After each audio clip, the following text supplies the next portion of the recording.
तो राशन को लेकर एक बड़ी खबर सामने आ रही है। राशन के नियमों में बड़ा बदलाव हुआ है।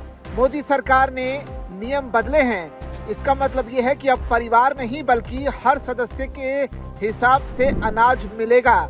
इसको लेकर मोदी सरकार ने एक नया ड्राफ्ट बिल पेश किया है और इस पर मंजूरी मिलते ही ये तमाम जो नियम हैं, जो बदलाव किए गए हैं, वो पूरी तरह से लागू हो जाएंगे। तो मोदी सरकार के नए ड्राफ्ट बिल में कुछ बड़े बदलाव देखने को मिल सकते हैं।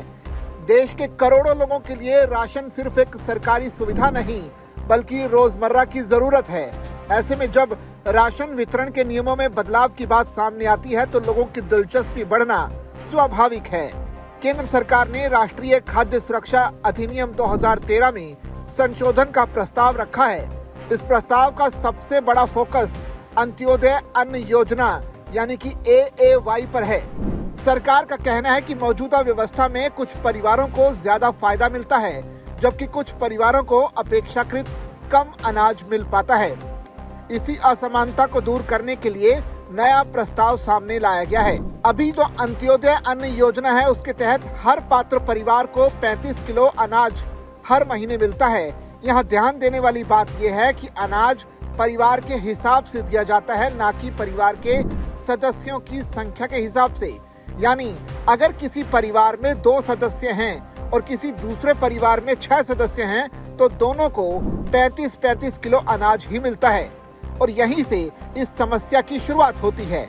यानी छोटे परिवारों में प्रति व्यक्ति ज्यादा अनाज पहुंचता है जबकि बड़े परिवारों में प्रति व्यक्ति हिस्सा कम हो जाता है।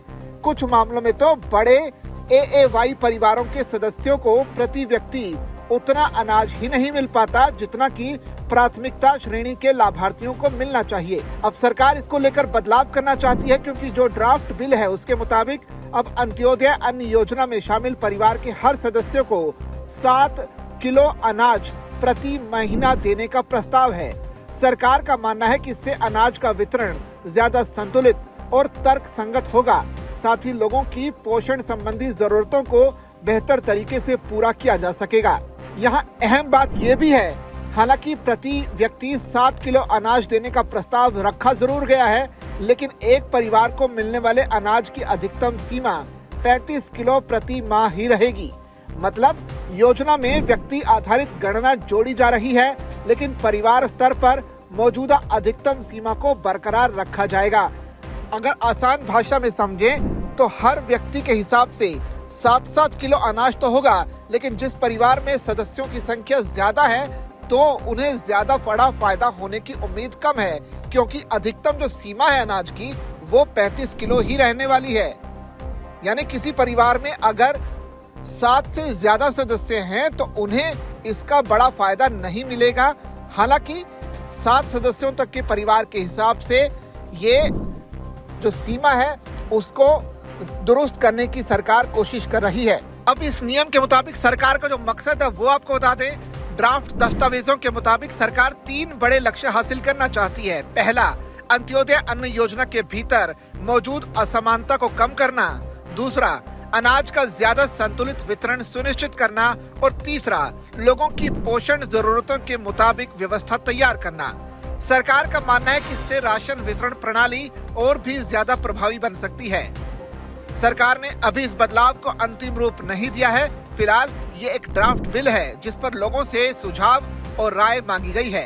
खाद्य एवं सार्वजनिक वितरण विभाग ने मसौदा बिल और मौजूदा तथा प्रस्तावित प्रावधानों की तुलना वाला दस्तावेज भी जारी कर दिया है।